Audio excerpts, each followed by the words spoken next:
Welcome, guys.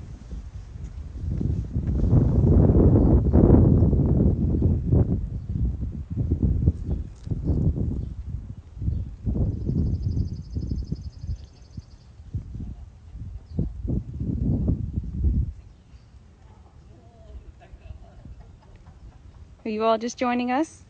Welcome to Stone Street's Nursery. It's a beautiful day here. It's sunny and 65. It's Earth Day as well. We'll show you guys some of the scenery that we have here on the farm, as well as some of our mares and foals. So we're live here at our Merlot barn. These are foals that are born in February and March. They're getting ready to come out. So they've been up inside for a little while. They've been outside most of the day. They came in for a lunch. Now they're getting ready to go back out into their paddock.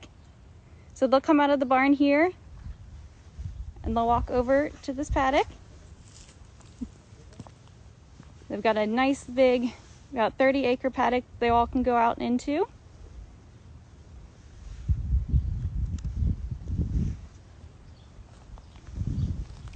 We've got our first pairs getting ready to come out here.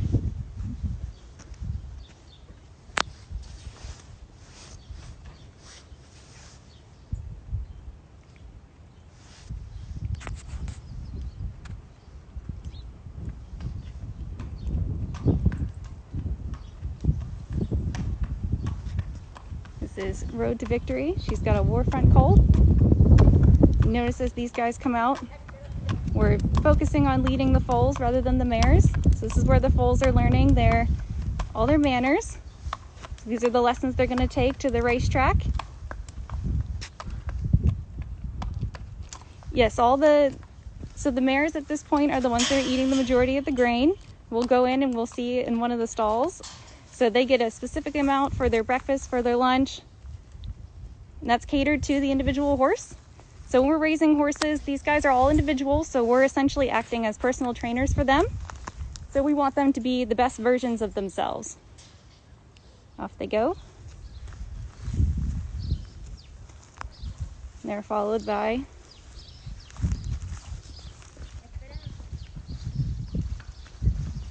these two are Dayatthespa. She's got a Medaglia d'Oro filly. And Dayatthespa was a champion on the racetrack. She was a champion turf mare. She won the Breeders' Cup. She's one of many champions that we have here. She was purchased to join the band, so we have a lot of fillies that retire from a racing stable to join the broodmare band, but we do also purchase mares. We want to have the best bloodlines possible. We're always focusing on breeding the best of the best, trying to produce the best athletes that we can.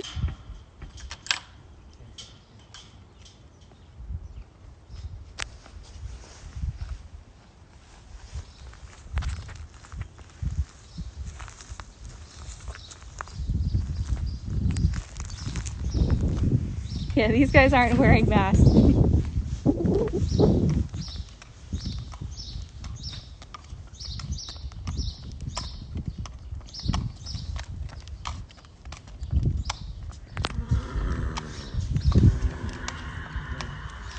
So these guys I mentioned, they will stay out most of the day. So that's to help them grow strong bones, help them produce some muscle. We want them out, getting a chance to be a horse.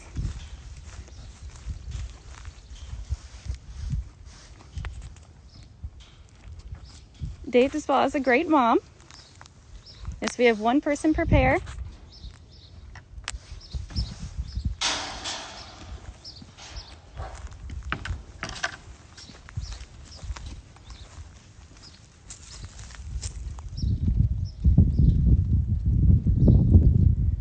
So sometimes these guys will run when they're first out, and other times they just leisurely go off and enjoy their day.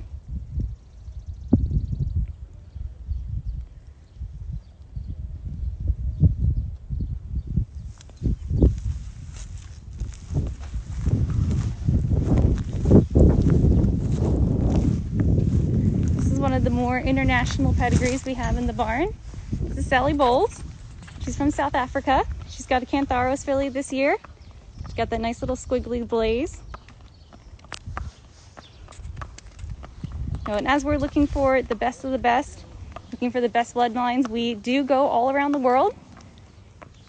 Bounding is one of the international mares we have in our band. This mare, Sally Bowles. Wildcat Speed, who's the dam of Lady Aurelia.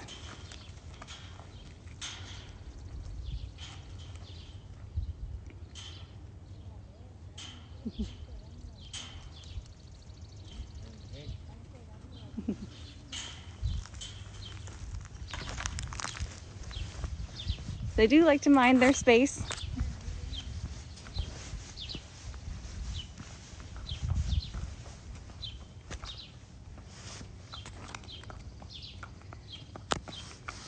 So this is Peggy Jane. Hi, Mom. And Peggy Jane was named after a friend of Miss Banky's. She's also very notable. She's the dam of Gamine. She's now in training with Bob Baffert. She was very impressive in her first start.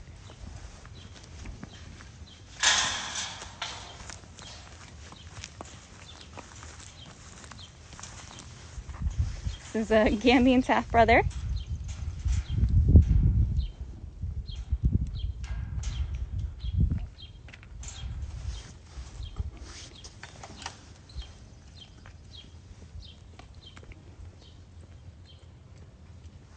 And followed by Wild Gams. It's her Good Magic colt. Colt from the first crop of Good Magic. Good Magic, of course, is a champion 2-year-old. He was born right here.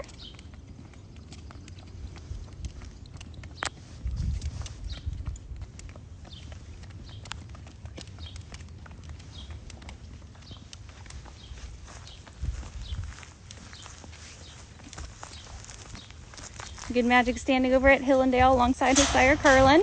So we don't stand any stallions at our farms. We just have brood mares. We have yearlings over at our yearling farm, and then we have a training center in Ocala, Florida, for all of our future champions will get their early lessons in becoming racehorses. So our mares, when it's time for them to be bred, they will travel to the stallions. We have several stallions that we are affiliated with. Stallions that race in our band, race in our stable. So Good Magic is one. Carlin, of course, is another. Cantharos. We've seen some Cantharos foals.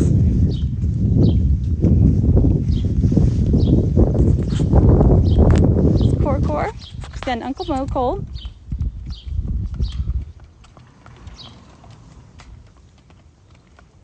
No, we don't stand any stallions on our farms. We just have the brood mares. So this is the smallest of the 3 farms we have here in Kentucky. This farm is about 460 acres. We've got a yearling farm off of Highway 60. It's about 600 acres. Our largest farm is a little further down the road on Old Frankfort Pike here. It's our second mare facility. That's the largest of the 3. Yes, Carpe Diem standing at Windstar. It's another stallion we're affiliated with. Hi, little one.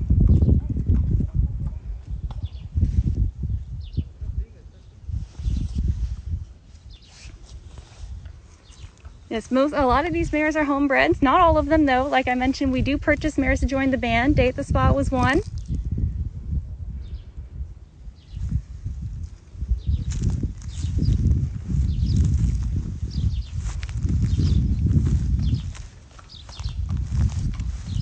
This is Rainier. This is her first foal. She's got a Bernardini colt this year.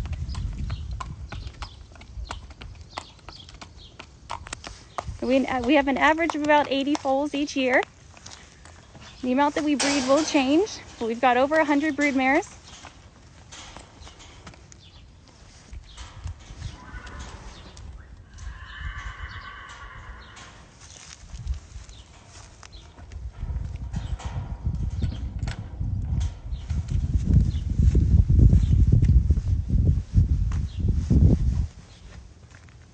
You didn't want to say hello?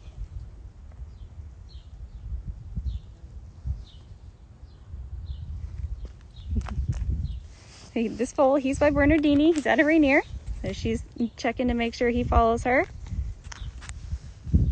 Rachel Alexandra is doing very well. We visited with her in our last live stream.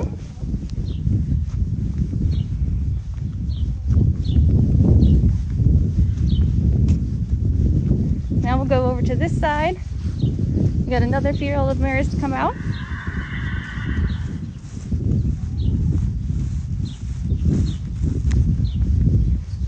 Now we do have that live stream with Rachel. We have that saved, as well as it's posted on our YouTube channel. All of these live streams will be saved to our YouTube channel, so if you miss any of them, you can go and watch them there.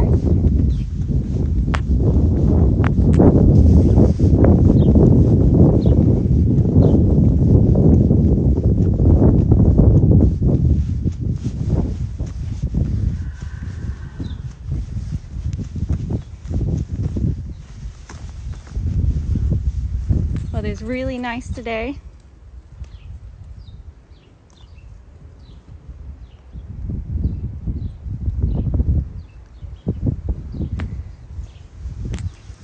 So I mentioned that this is our Merlot barn. So we've got 5 barns here.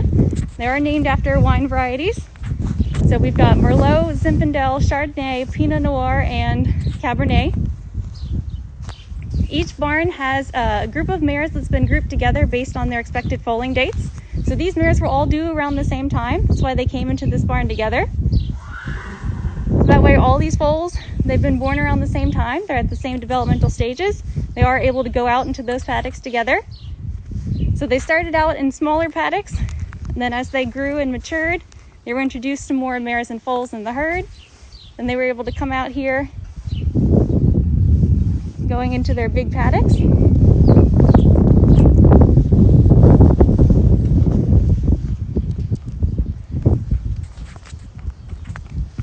This is Pay Lady.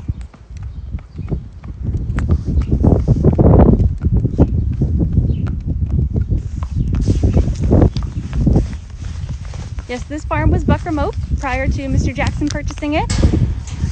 And that is why we have all of our barns named after wine varieties. So that's a nod to Mr. Jackson, the founder of the Kendall Jackson winery, as well as the Jackson Family Wines portfolio.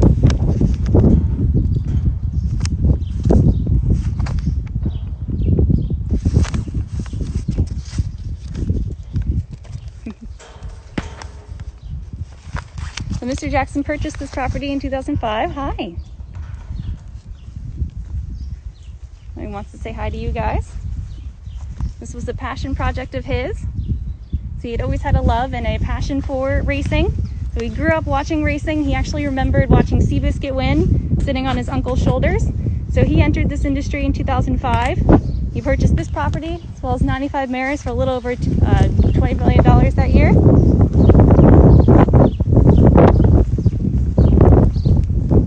Here's Leslie May. She's got a Carlin filly. So it's hard to see. I'll go up a little closer. So you see she's got that gray fur around her eyes, this filly does. So I mean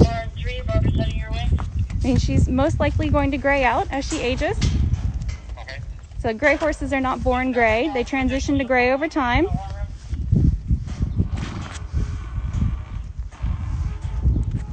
This filly is by Carlin. We've got lots of Carlins here, big fans of Carlin. Hi, Leslie May. There, let's see if we can get a good view of her face through these bars. Not well, but you can see she's got some of that darker foal there, or fur there, around her eyes and kind of around her nostrils. So gray is a dominant gene. So if the foal has one gray parent, they've got a 50-50 chance of being gray. They have 2 gray parents, it's a 75 shot.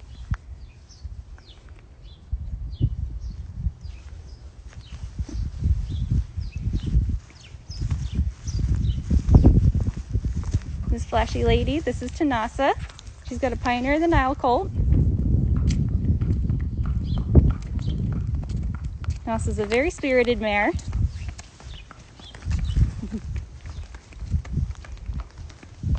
She was purchased to join the band. She's not a homebred.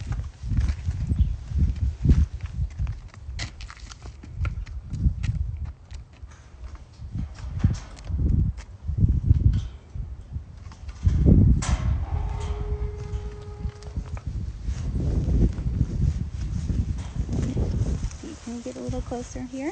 There we go. Now you can see really well that gray fur around this filly's eyes. That's how we can tell she's going to gray out as she ages.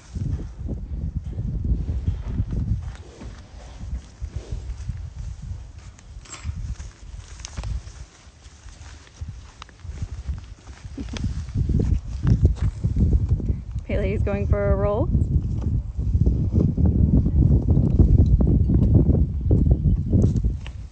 Tanassa's very friendly. She's coming over to say hello.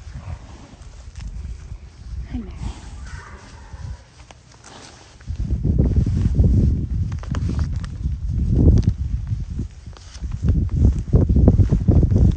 Now we've got, this is Sassy Image. She's got a hard spun colt. So Sassy was a sprinter. She was a grade 1 winner. So it depends on the age and kind of the mare herself, how many foals she'll have in her lifetime. So some of them will breed into their 20s. Others will retire earlier than that.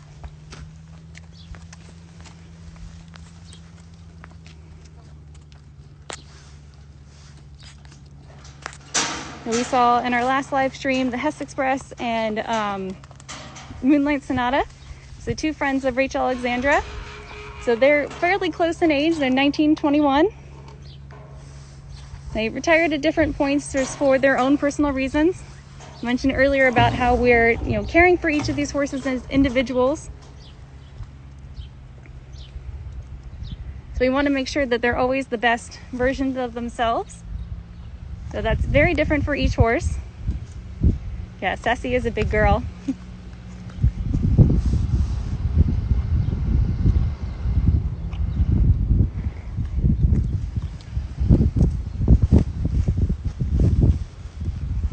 So these guys are not ridden. So some stallion farms will ride their stallions after they retire, but the mares are not. Here's Cat Dancer.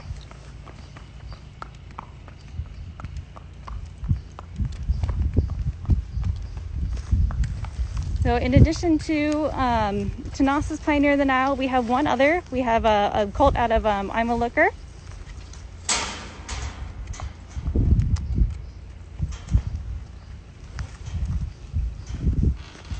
And those were the only mares that were in foal to him this year. The last that will be in foal to him, unfortunately.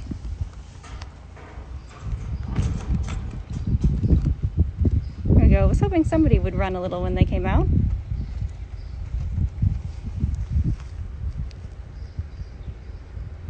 So these babies were born in February and March. So these are the second oldest group that we have on the farm. So they are still getting most of their nutrients from mom. So they're not sharing in her feed just yet. They will graze. So it's kind of a monkey see, monkey do. They learn from watching mom.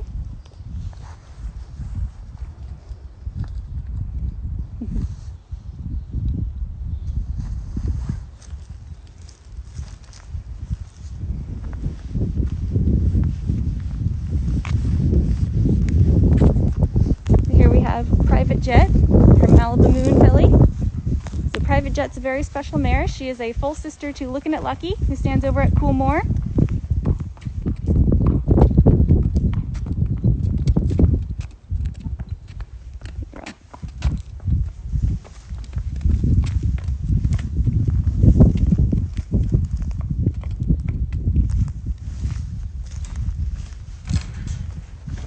So the second mare facility that we have was part of a Deena Spring.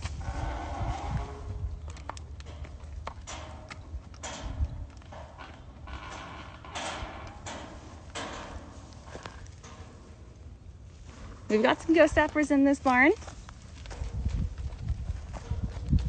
There we go.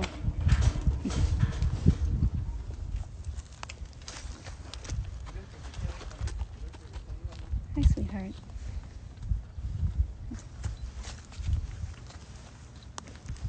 So we don't have any American Pharaohs this year.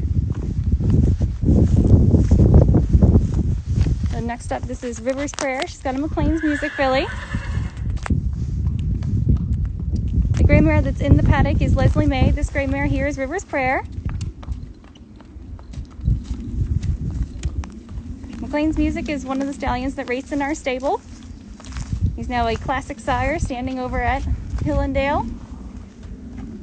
You had Preakness Winter Cloud Computing.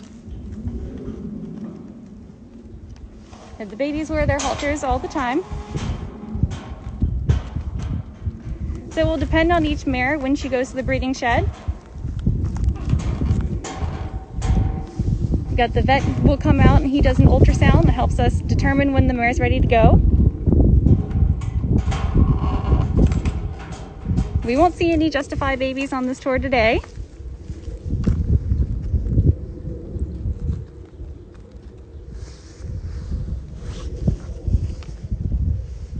So we aren't taking any outside naming suggestions at the moment.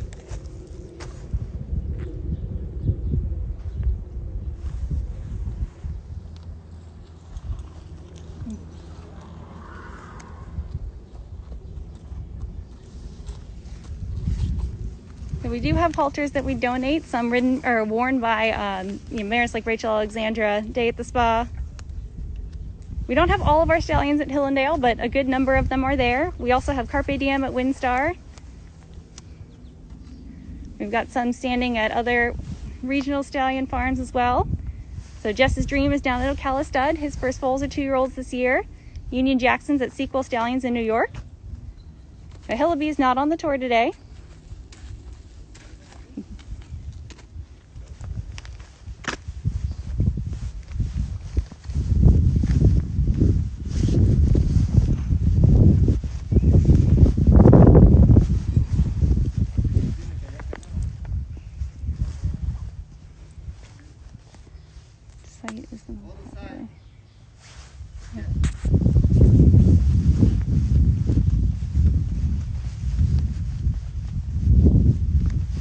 He was very impressive in his first race, McLean's Music.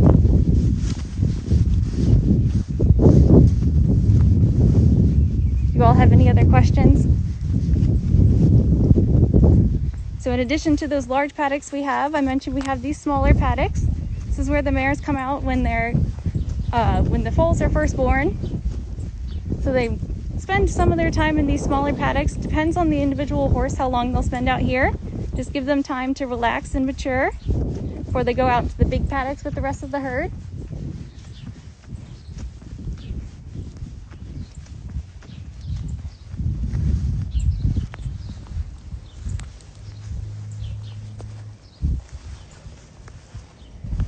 Now here's Terrace Tango. It's got a Carlin colt. Terrace Tango is a homebred grade 1 winner. They raced in our stable. She retired to our band.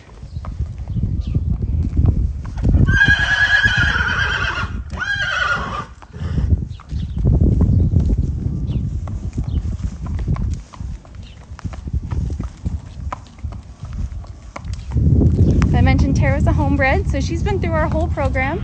So she was born on this farm. She went over to our yearling farm. And she was trained out in Ocala at our training center. So we have about 80 foals a year. Marianne, I was going to ask if you were in the stream. I know you wanted to see Tara.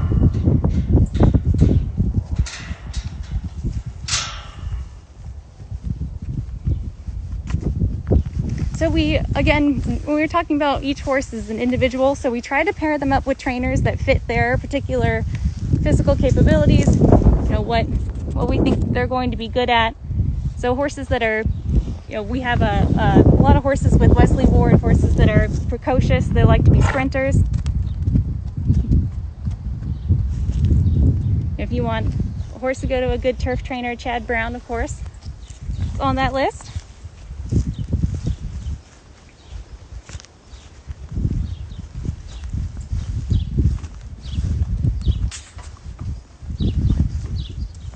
Here's Ari the Adventurer. She's got a Cantharos colt. Dream Rush does not have a foal this year. Yes, we own all the foals. So we're private on this farm. We don't have any outside horses for other clients. The only farms where we have client horses, or the only farm where we have client horses is our training center in Ocala.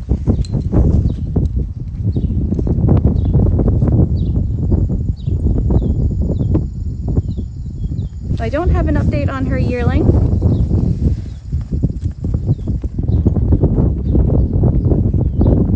You can, if they like them, feed them carrots or mints, but it kind of depends on the individual horse.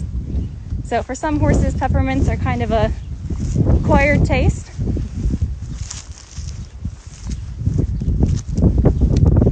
Head over to see the rest of the herd.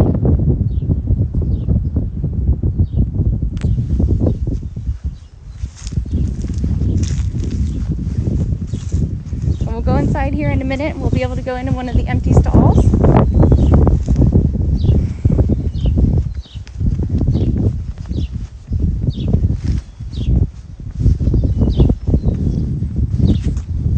So up on the top of all of our barns, we've got these doors. This leads up to our second story. So all of our hay and straw is delivered via a conveyor belt stored up there in the top. So that way, you come inside.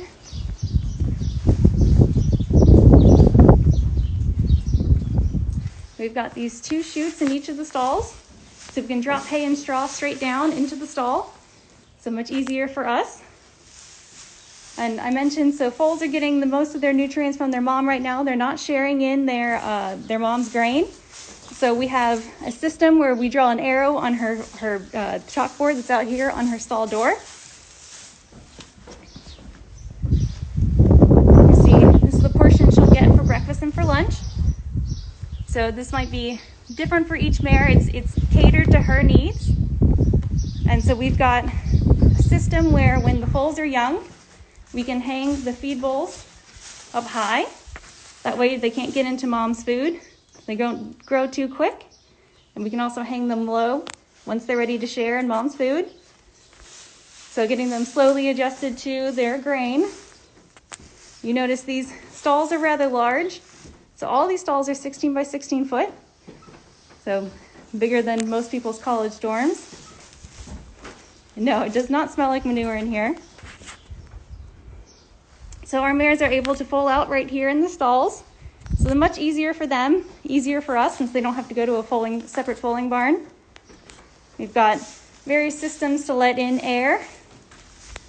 So when it's warm, we can open up the doors here on the sides. We've got windows in the stalls as well, so let in some extra airflow.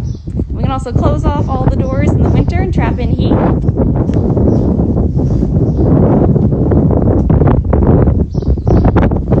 We also have above each foal, or each door, we have information on the mare and her foals. So Leslie Mae was the gray mare we saw out there. She had the chestnut filly who's going to go gray as she ages. So we have her information, that's her name, and then we have her sire and her dam, her birthday, and information on the filly that she had this year, as well as who she's going to visit for her foal for next year.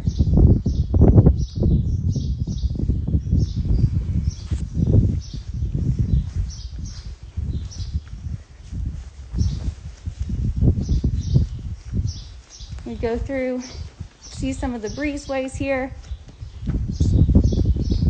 More ways to let in air. Get some nice wind coming through. And we're always selecting stallions that we want to complement the best features in our mares. So we take each mare and each year consider the best thing for her. Then we got a view up into the second story here. So all the heat gets trapped up in there. As you can imagine, having all that hay and straw laying around is kind of an incentive for mice to try to come into the barn. We do have barn cats in all of the barns. Keeps them pesticide or pest free. Now all the wood in here as well. This is furniture grade oak. So it's very nice.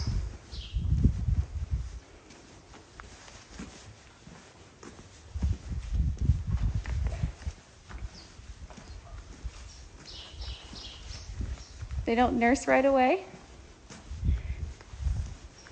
So it may take them some time. Mostly foals are up within 30 minutes to an hour of being born. They may nurse within, the next 30 minutes to an hour after that. And we have this cone out whenever there are horses that are going out to the paddocks. That way we let any cars on the farm know. So all the traffic yields to any horses that we have out.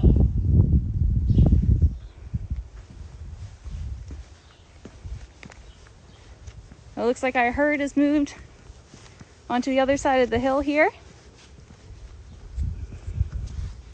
So if you guys don't have any other questions, and wrap up with one nice shot of the barn here.